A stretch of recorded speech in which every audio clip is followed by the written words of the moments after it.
Hi everyone, in front of me I've got HOTWAV Pad 8 and let me share with you how to change the ringtone on this device.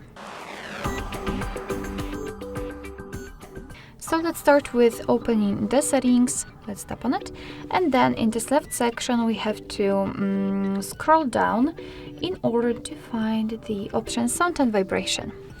Now let's tap on this phone section, which is really highlighted. Basically here we can change the sounds for either notifications, alarms or the phone. So let's tap on phone, and after that we will have this pop-out window with pre-installed options from Ringtone.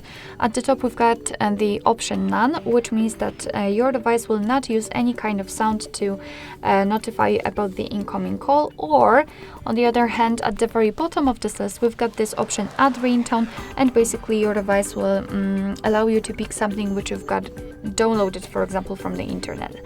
So that's really cool.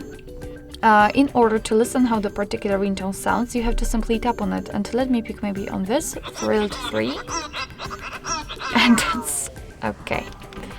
Alright, we've got it. Basically, it works just like that, so just tap on it and decide whether you like it or not. And if you want to set one, so for example this Solarium one, or She's All That, whatever, make sure that it is marked and tap on OK. And as you can see, it will be immediately notified right here, which simply means that from now on, your device will use the chosen ringtone to notify you about the incoming call. Alright, so and that would be all. Thank you so much for watching. I hope that this video was helpful, and if it was, please hit the subscribe button and leave the thumbs up.